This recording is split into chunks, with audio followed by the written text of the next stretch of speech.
Welcome to the UST Education recorded webinar series. This session is powered by US Transactions. UST is a boutique payment processing firm providing you with personalized service. We offer agnostic, best fit technology solutions for associations, nonprofits, and enterprise clients.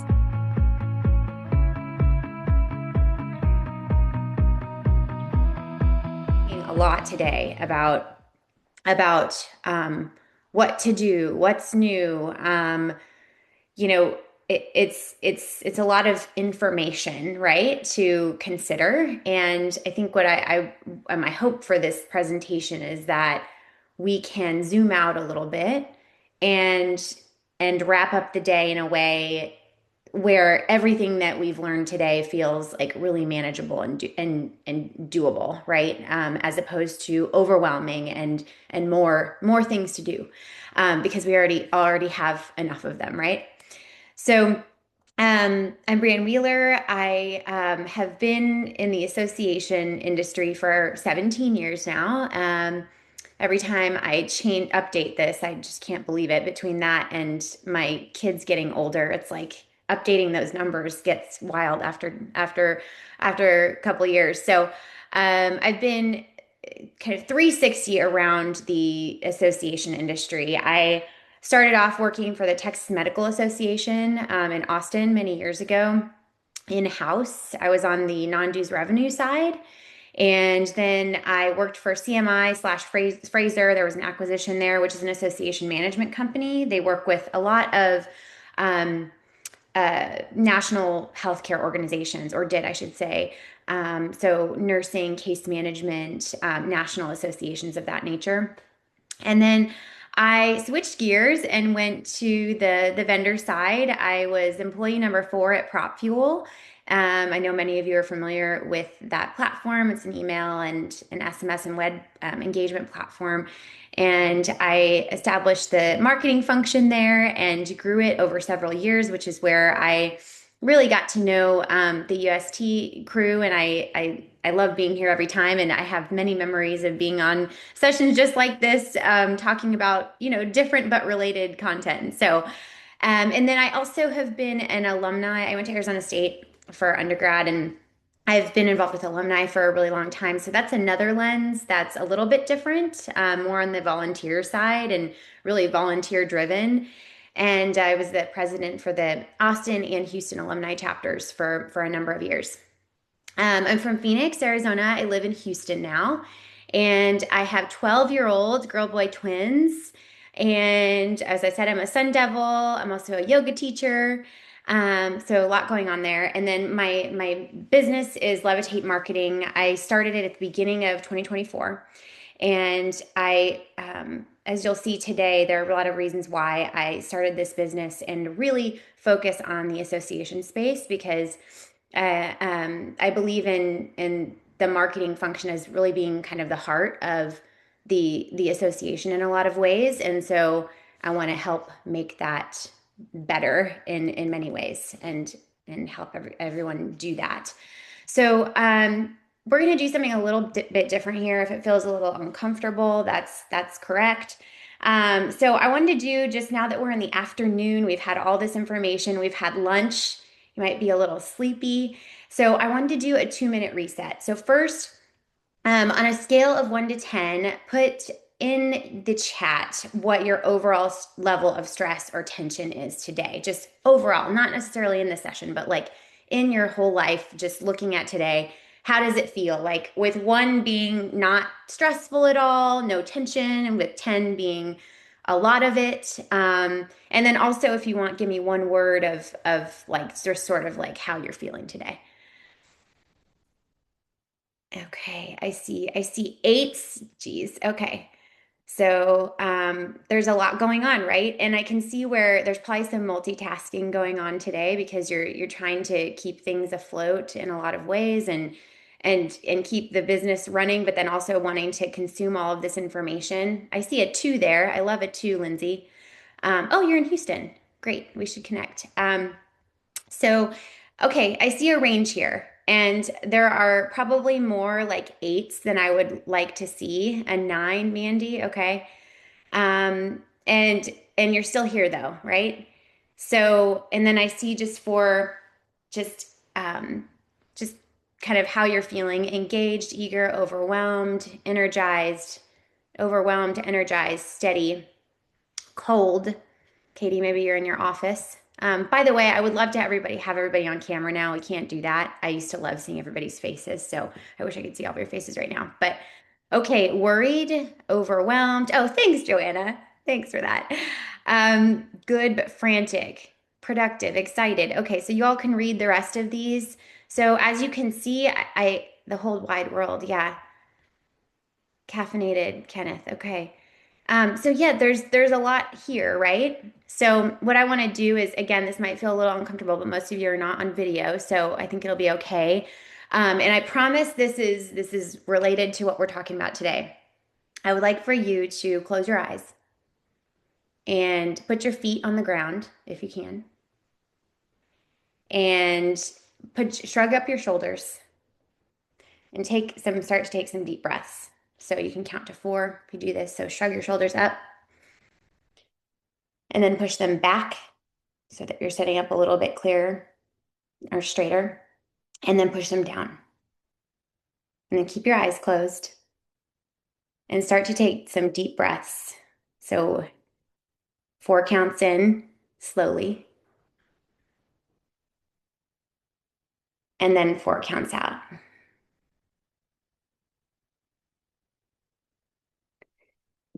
One more or 2 more. Let's do 2 more. 4 counts in.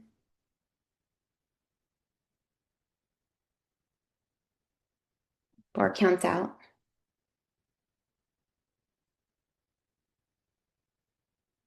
One more. Take the biggest breath you've taken all day. And then exhale out of your mouth this time. Okay. So at any point in the day, you can do that. And I know that we intuitively know this. It's also different from actually doing it and refocusing. So the reason why I wanted us to do that today is that, like I said, we have a lot going on, and it's we have so many inputs. We have a lot of inputs. There's a lot of things coming in every angle. And then with we were talking about AI earlier today, or throughout the day, really. And I think the sheer possibility of what you can do can be very overwhelming. I think it was Laura who mentioned a large menu, and I don't like large menus. Large menus are challenging because you just don't know what to choose. And so we have this big wide world. And so finding ways to kind of step back, like get out of the weeds and figure out what's most important is what I want to talk about today. So just to say it, this session is for you. And what I mean by that is it is about marketing and it is about your teams, but it's also about you and you being the person and the human inside of all of the things.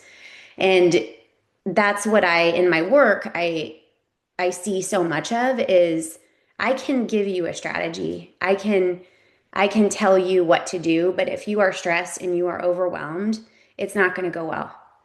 And so when we're talking today, just keep that in mind, that this is about focusing on you and how you show up in your work. So most marketing teams live in chaos. It's like, it feels like, and I don't mean that in a negative way. There's just so much going on. There are constant requests. There are last minute campaigns. There's the thing that the executive director brings to you last minute because they have a speech. There's the board of directors request. There is a lack of shared priorities a lot of the time. So everybody has competing priorities and they all land on the marketing's desk. By the way, when I talk about marketing today, I understand that a lot of you are in membership departments doing marketing. So when I say marketing, I mean that like more broadly. You might actually be in the marketing department. You might actually have, clients that have responsibility for membership marketing inside the membership function. So just know that I'm saying that broadly today. Um, and then reporting activity just instead of outcome. So it's just like we did all these things. And that is so when everything kind of feels urgent, the strategic thinking and the big picture really disappears. And we try to get around that, I think, by um, creating big annual plans, which I'm not a fan of, which I'll go into later. But we make these big plans because we try to get there. We try to get out of the weeds and figure out what's most important.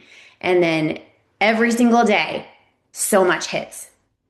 And so it's really about getting to that higher place and reconnecting to that over and over again so that we can really get to the place where we want to be at and really make effective change. So this might be alarming. This is the most alarming slide probably in my deck. The functional marketing department scan. So this is something that when I talk to an association or another potential client of mine, I put this sometimes it's in a conversation, it's always in a proposal. And based on my initial conversations, I will kind of assess what all of these areas look like. And 9 times out of 10, it looks something like this. And so the organizational objectives are usually there, especially with mission-based organizations, because you have goals, you have overall goals, right? And then there might be some business goals tied in there. Some organizations are better than others at creating larger, longer term roadmaps, but usually that exists somehow. And then these 4 areas in the middle are where we really get lost because what I see is the overall marketing and sales goals, like zoomed out, like quarterly, this is what we're going for, connected to the organizational objectives. They're not always tied together, and there might not also be goals because we're just doing things. There's marketing leadership tied in there. So, like, who is really leading the department? Who is capable of seeing not only the day-to-day stuff, but seeing the organizational stuff and being the glue in the middle? Then you have your strategy that's worked into that, that's tied into all the goals. You have your campaigns, and then you have the execution. And sometimes when I'm looking at an organization, this execution piece, it's it's not usually green, and the reason why it's not usually green is because the rest of these are red. So when you have, when you're executing, you're doing lots of things. Just because you're doing lots of things doesn't mean that it's effective or efficient or that it's really tied into what's important. And so this is where usually we start. There's a lot of red here, and it's nobody's fault. There are a lot of things that there are a lot of reasons why this happens. Lack of resources is a huge one.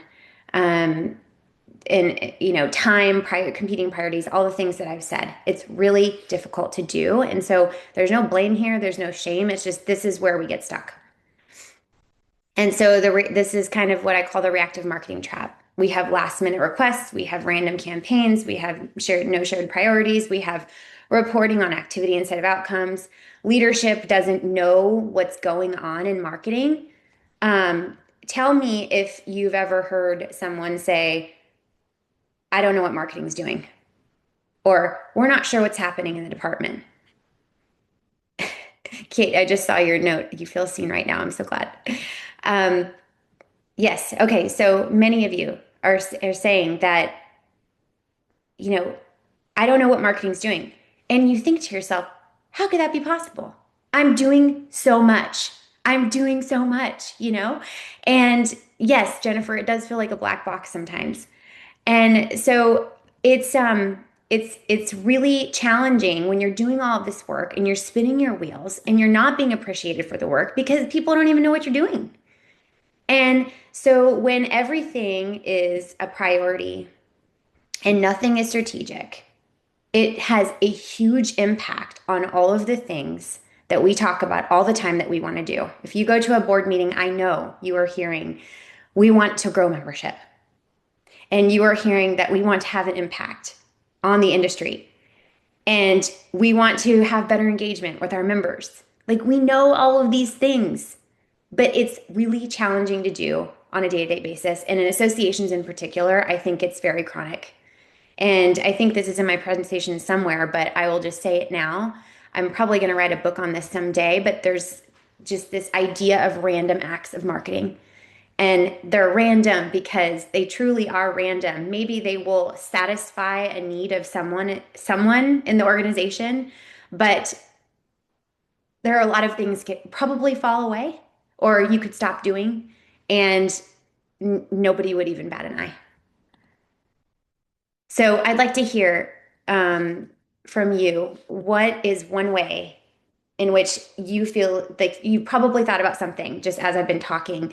In what way have you reacted lately at work? I'd love to hear from you in the chat. Just when you went into reaction mode, where it's just like, I had to get this done, or this had to drop because of this. Tell me, and everyone share. See, closing the conversation rather than being curious. Okay. So yeah, just being rushed to end the conversation. I see that, Jess. Jumped in to do something that wasn't mine to do. Oh gosh, Travis. That could be like a whole presentation on its own, right? Lead follower, get out of my way, video production for Instagram posts. CEO and leadership requests and demands, Jennifer, it's a huge one. It's because how do you say no? How do you say no to the leader when they come to you and say, I need something and I need it like yesterday, right?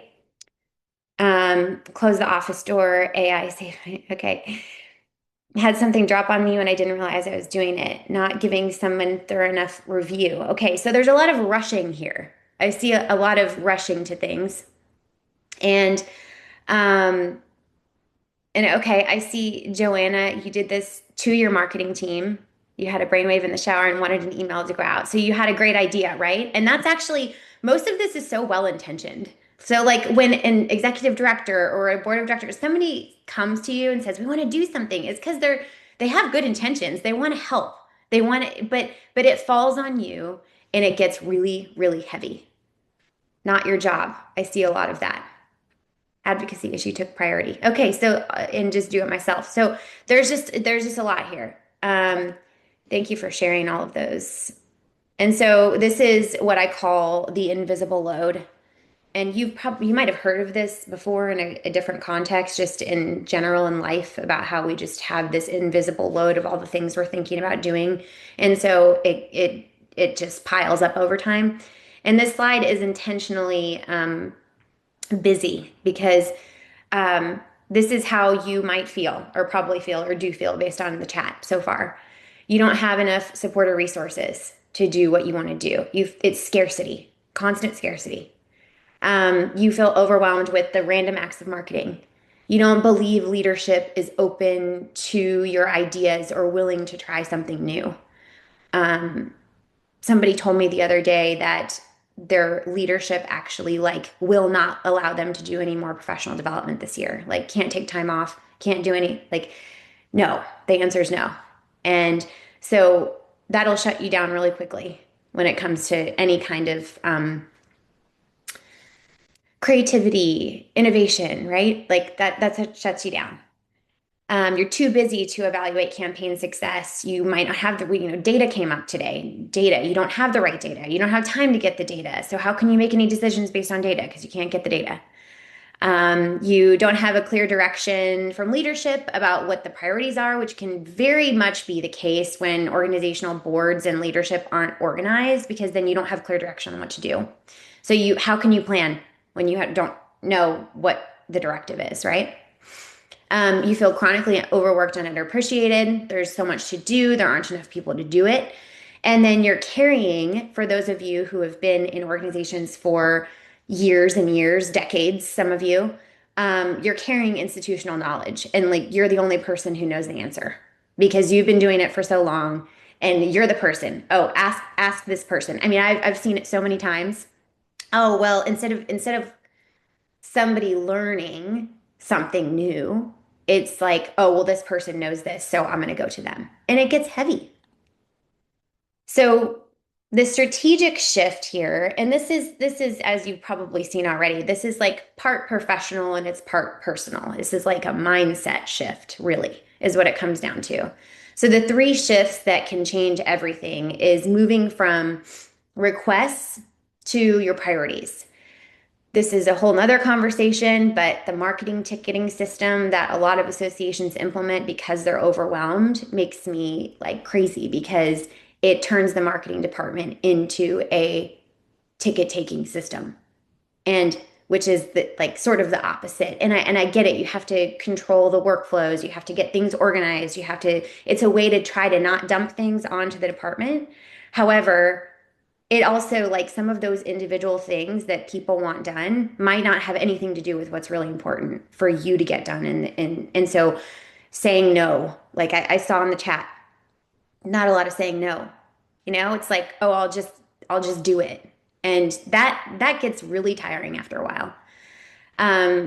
Moving from campaigns to outcomes. So campaigns are often like weaved sacred, sometimes they're sacred cows, you know, like sometimes it's like we've been doing this campaign for 10 years, so we have to do it again. And it's coming up and like nobody thinks about it and everybody just does the same thing. So moving from campaigns to being something you just do and it being like another thing to do, moving it to like, what are we trying to get out of this? Or like, did it work last year? So opportunities for creativity live here versus just having more work to do. And then activity, moving from activity into impact. So, like getting curious about what is working and what is not, which is where all of your data comes in. And then about the decision making, you know, using what you have to make decisions and make a case for why you don't need to do things the same way anymore or do something new versus just the busyness that we really live in all the time. So, what strategic marketing looks like. There's a lot inside of each of these. But overall, this is really what the shift looks like. You have, going back to that concentric circles graphic, the clear goals tied into the organizational priorities. Make a case for what you're doing on a day-to-day basis. So if you can say, we agree, organization, that these are the most important things, and therefore, that's what we're going to focus on. When something new comes to the table, you get the opportunity to say, so what do you want me to take off the plate? Because I have a full plate already. So do you want me to move something around? Do you want me to push something off? Because I can't do any more with the resources and time and people that we have is currently existing right now. Quarterly planning. I preach this. I worked in software as a service SaaS at PropFuel and quarterly planning. I love it so much, and I think it's really important for associations. And I'll tell you why. In tech, you work in quarters because you have goals, clear financial goals tied to those quarters, right? And if you just wait a whole year to figure out if you're going to hit your goals, it's almost too long because it's definitely too long because you can't pivot inside of that year, right? Like if you don't know where you're at, you can't pivot. And so quarterly planning gives you the flexibility to say, here are our objectives for the next 90 days. Here's what we're going to do. Here's all of here are our KPIs. Here are our campaigns that we're going to do. Here are the tasks associated with all of those things. And all of that rolls right back up to the organizational priorities. So I'm a big fan of the quarterly planning and it creates calm. I cannot tell you how much calm it creates. When I'm with my clients every week and we get on our weekly call and it's because when I was talking about the annual plan earlier, the annual plan is like something that gets delivered and approved, and then a lot of the times it's on the shelf. And so when you're coming back to it in a quarterly planning rhythm and you really have more of that iterative process, it gives you the ability to pivot. It allows you to say, this is working, let's do more of this.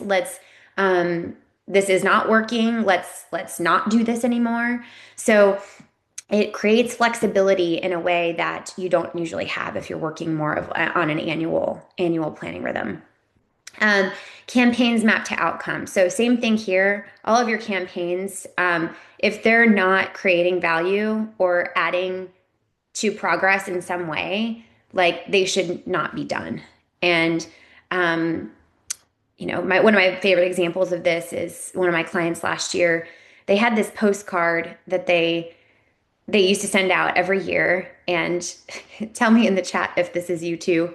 Um, they have this postcard, and they spend $40,000 on the postcard between everything. It's no, is it 40,000? Yeah. Oh yeah. I think it goes out to it used to go out to 80,000 people combined. It was like everybody, blanket, like purchase lists, like members, non-members, everybody they could possibly send it to. And so, my client was in like inquiry about this, like, I'm curious if this actually works. And we found out so much from that postcard that we are dramatically decreasing the postcard effort if we even do it at all, which obviously gives you a lot of money and time back to do something else for that campaign. And so that seems maybe obvious. However, in practice, it doesn't always happen.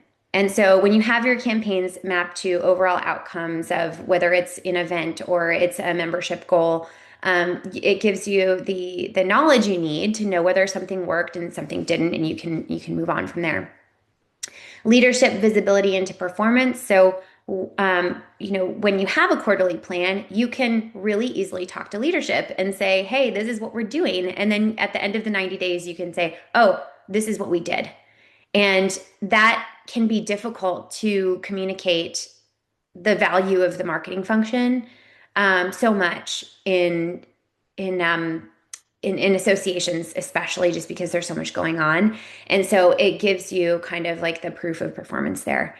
And then also marketing being seen as a strategic partner. I mentioned this earlier on. I really feel like marketing is the heart of the organization in so many ways, on an engagement level, on an awareness level, brand awareness. A lot of the times, especially if you're in membership, you're the human facing entity of the organization because you're connecting with members regularly. So there's a lot there, and it's essential, and it's not an afterthought. And so this is what it looks like when you're coming from this 40,000 foot view. I'm going to take a minute here. I see a lot in the chat, and let's see here. I just want to pick up Barbara Vodka. You're so funny. So delegation of duties because there were none. Okay, yeah, I'm wanting to do it all. I'm seeing more of the overwhelm that we were talking about earlier. Campaigns mapped to a strategic plan. Yes, absolutely. Okay, so moving on here. So I'm curious, which of these things causes the most friction in your department and organization? Is it too many requests coming in, just overwhelm incoming? Is it the lack of clear goals? Is it no shared planning process? And I mean that within the department and across departments.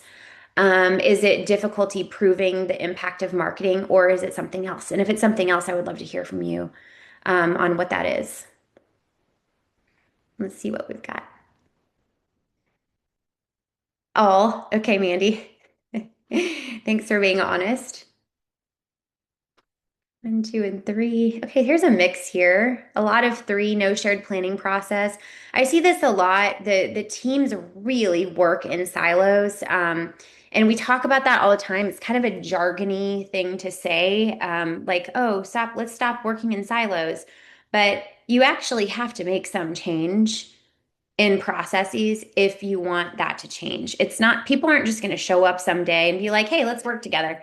It just doesn't work like that. So I think you have to have the internal structure shift in order for, and that's partially a leadership thing, executive leadership, just in how the organization is being run. But it's also, I think the marketing and membership functions have a lot of power to say, this is what we're doing. Like we're owning this. There's accountability there. There's leadership. Like we're going to have a regular meeting with this group, or we're going to do this. Like this is how we're going to do this. This is it's leadership. And so there's a way to lead inside of the organization. And I believe me, I know that there are some political things that happen here, and there are a lot of personalities. And so I'm not saying this is easy and it doesn't happen overnight, but I know it can. Brienne, Jess Moore asked, I'd like to know more about how you would suggest removing tickets from the process. I agree, Yeah. but it's tough. Yeah. Yeah, for sure. That's a great question. Thanks, Wade. So, again, the purpose of creating a ticketing system is because what? Everybody's dumping on the department. That's the only reason that happens because you wouldn't need it if everybody was organized and the marketing department didn't feel overwhelmed by requests.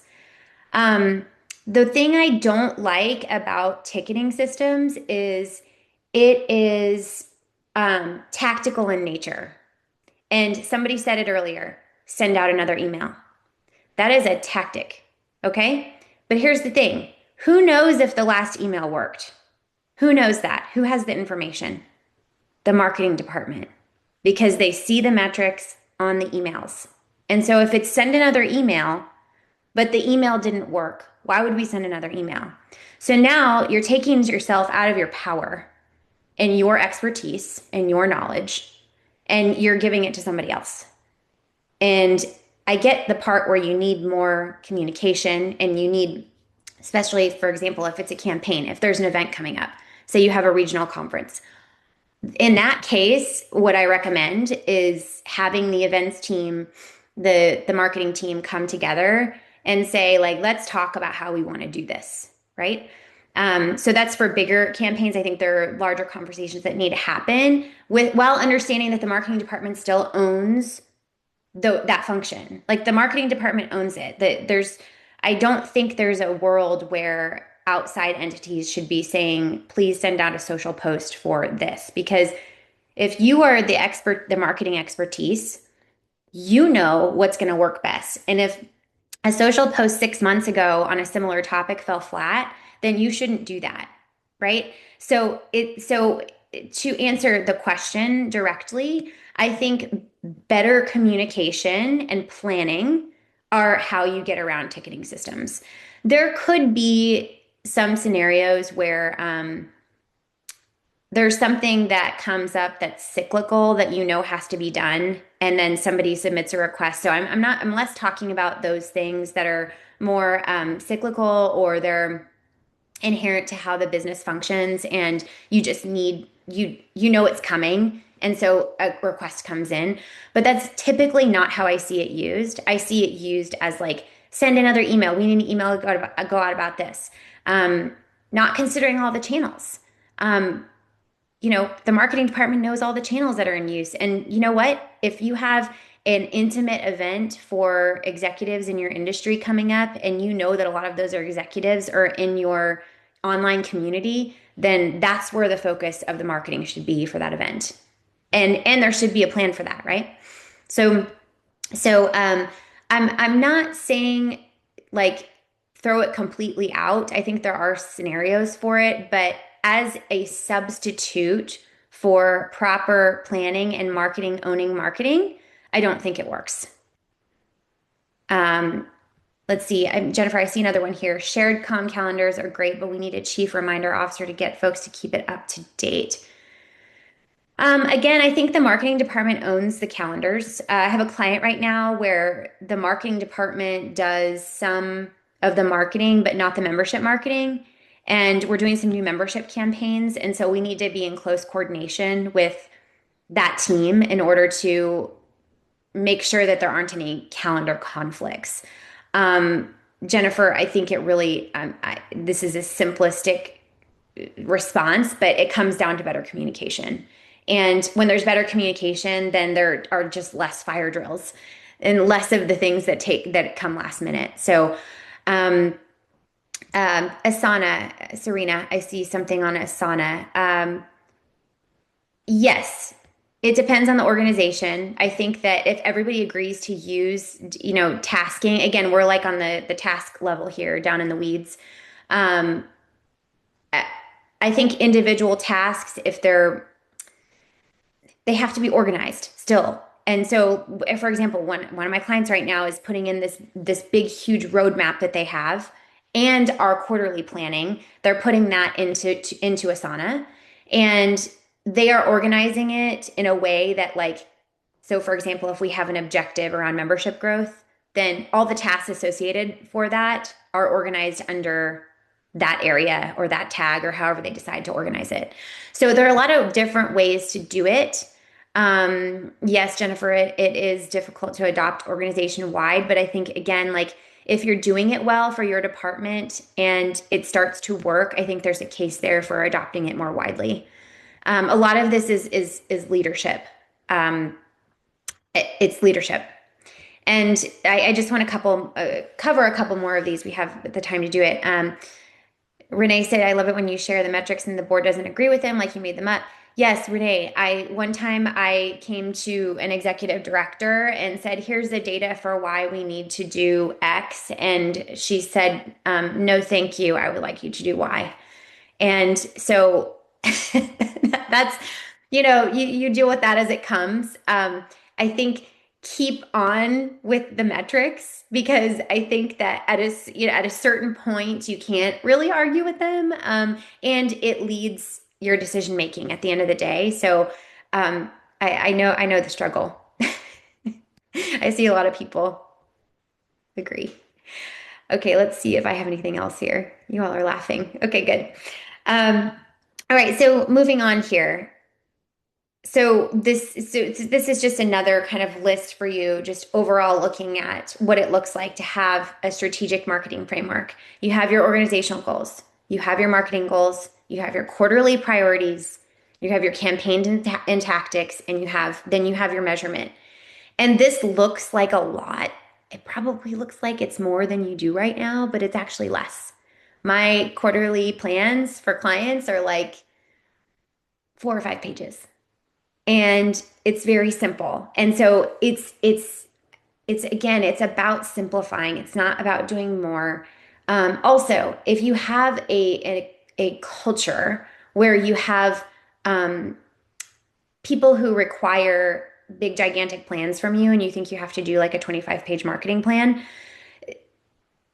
I think that is also an iterative change opportunity. So you're not going to change it overnight. You might need to still provide a certain level of outlook for, say, the entire year. However, when things start to work really well, everybody's okay with however you do it as long as the progress is coming. And if the progress comes, then nobody's going to be asking for your big, lengthy annual plan. So as I was saying, high impact marketing teams, you limit priorities, you plan quarterly, you measure the outcomes, you report on insights, not just activity. I cannot stress that enough. Reporting on like insights and outcomes over activity, because it might look like okay, we did this campaign and we say it's like a membership campaign and you're doing a membership drive and it's like, okay, we're gonna get 100 new members. I'm just making this up. Or what? Well, just set that aside for a moment. So what if you just report on what you did? So you come to the board and you said, we did a membership activity last month. We did a campaign and we got 57 members. Okay, great. Like on its face, that looks great.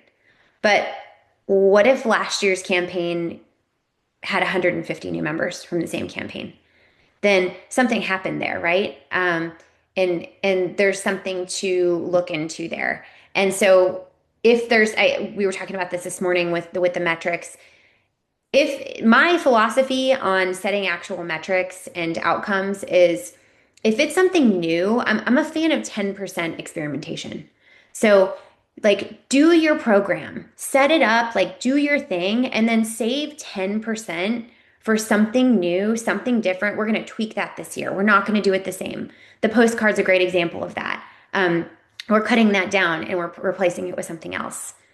So that is, that's the way you get to closer to the truth is if you had said, okay, and on that membership campaign, last year we had, if you have something to go off of, so in this case, this scenario, you had 150 members last year, well, then the goal we might set for this year is 175 because we're going to do the same campaign we did this year, but we're going to do this new thing. We hope it brings in 25 new members. It's very concrete, right?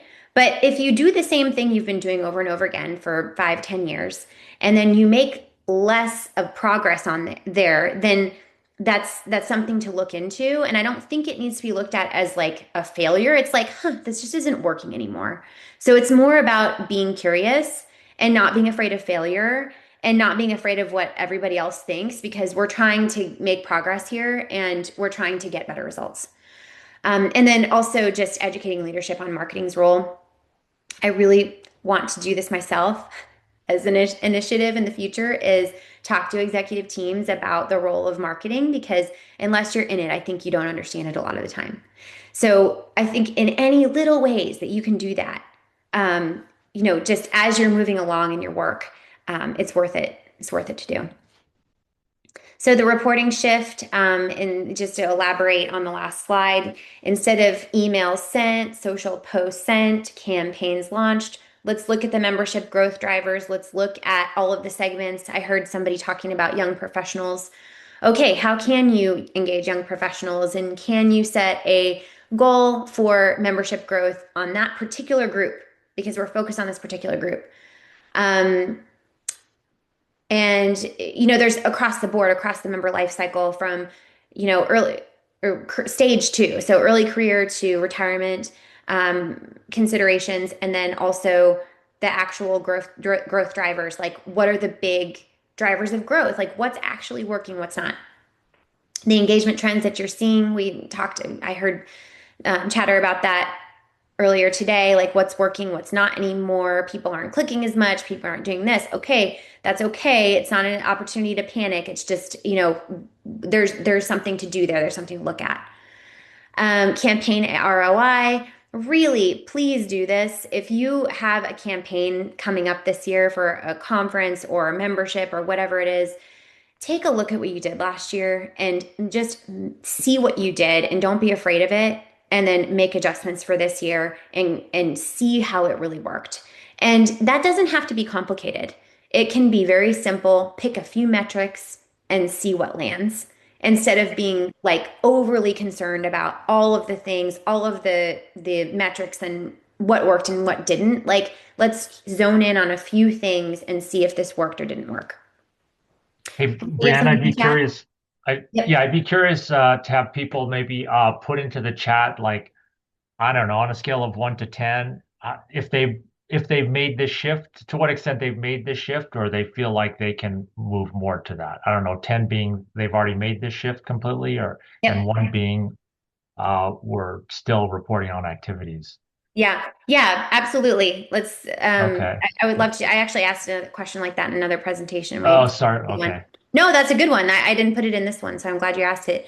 Um, Joanna, you said maybe do an experiment early so if it bombs, you have time to adjust. That's a good point. I think that we get nervous when we try new things and putting it early on and having the culture to pivot off of something is important. Let's see what everybody said here. So 8 being a scale. So what was your scale, Wade? Well, 10 being that they've made this shift already, Oh and yeah, one okay, being you've they made the have shift. not Okay, done this good. I shift see at some all. good ones here. Three, Yeah. four, five, 1, 4, 5. Okay. So yeah, I think So there's room for improvement there, there's right? definitely room for improvement. I love to see an 8. It's great. -2, Barbara.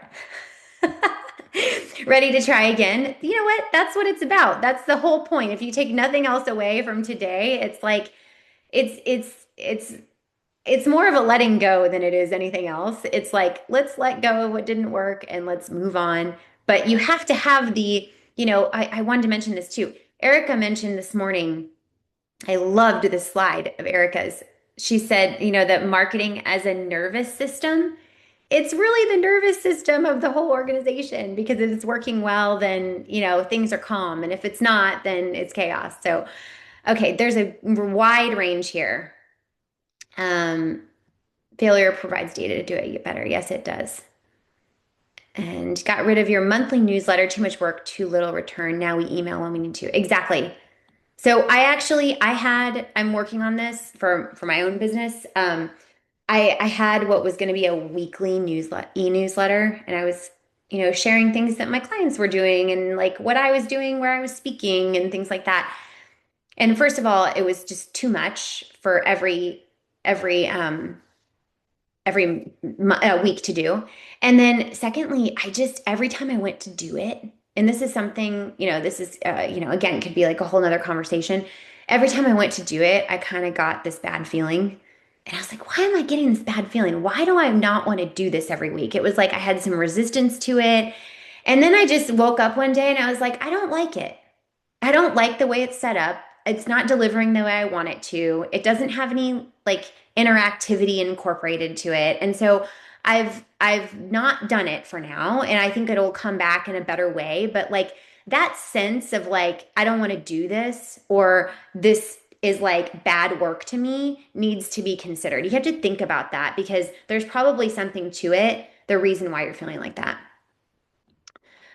So again, it's not about doing more, it's about doing fewer things, doing them more intentionally, measuring what matters, showing leadership the impact. And when marketing becomes strategic, the entire association truly moves faster. I've seen it happen.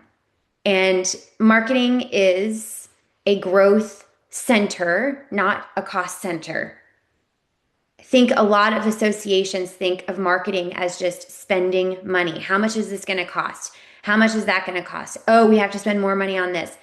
Marketing is the growth center. It's where all of the growth comes from. It should be making money, right? And I say that in a not for in a not intended to be for profit. I understand that that's not the goal, is to make money, but actually this is, really important too. You do need to make money because that's how everybody's employed.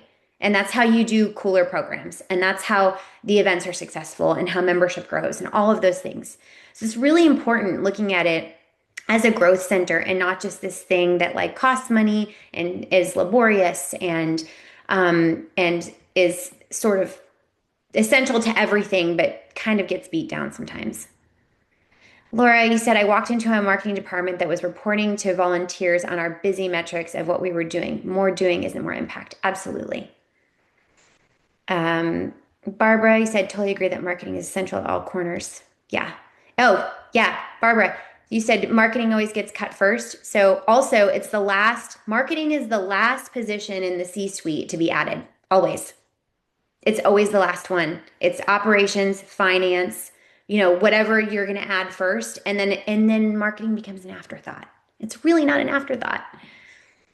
So this is how you make your organizational changes and achieve the growth that you talk about all the time. And I say that specifically with the board in mind, because the board talks in abstract terms about growth all the time. And this is how you actually do it. It's how you lighten the invisible load we talked about. It's how you feel good about yourself and your work and calm in it and get recognized for your achievements and not just be on this like hamster wheel. Have better relationships with your colleagues across departments and are more happier and fulfilled in your work. And so I want to check in again on a scale of 1 to 10. Now, what is your stress or tension level? And I want to know whether it came down at all in the course of this conversation. Same. Okay. Went down to 4. Felicia, I love that. Yes, down 5. There's just so much. Yes, I know. Stayed the same. Okay. Came down. Yeah. So, and so, while it's still the same, for some of you, I think the important point is here that you can always, every single moment you have the opportunity to step back and to refocus and to not be reactive in nature. And the reactivity will just over time just like break you down. And I've lived it. And so I'm glad to see that some of yours came down at least. Oops, I'm skipping ahead here. So that is the end of what I have today. I'll have some time for questions, a couple minutes.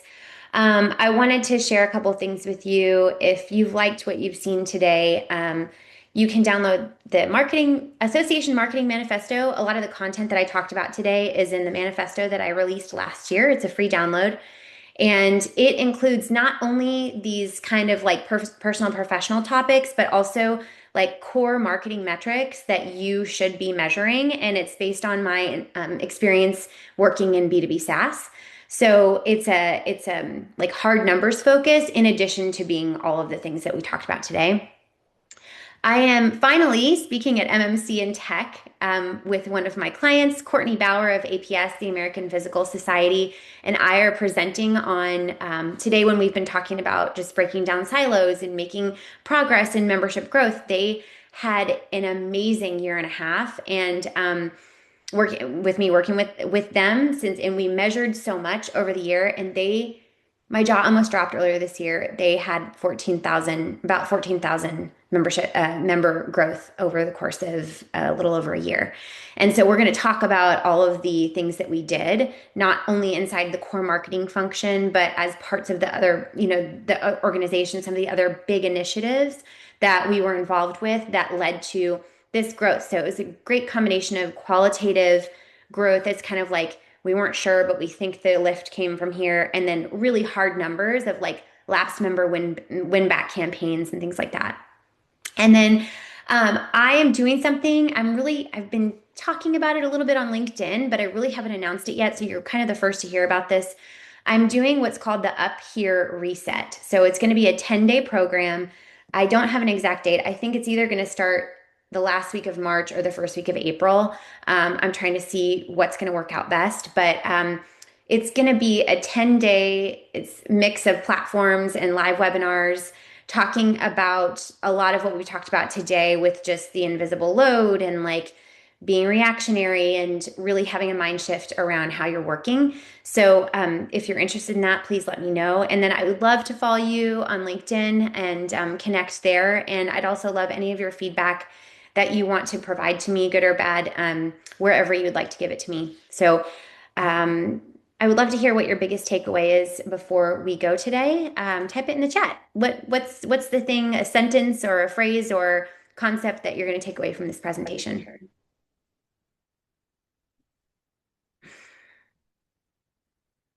Thank you all for I'm reading through. Quarterly planning. Everybody loved that. Yes, yes, yes. I'm on a mission to convert the industry to quarterly planning. I truly am. Okay. Marketing goal setting with proceeding with a purpose. What's the invisible load my team is carrying? I love it, Joanna. Plan and planning not just for the sake of planning, right? Planning so you can feel better and do better and make progress. Be less stressed, as you said. Yes. Just trying to see if there's anything else here. I've hated our ticketing system for the reasons you shared. You helped me find a way to talk about this with my team. Thank you, Jess. I really appreciate that feedback. Yeah, it's stressful.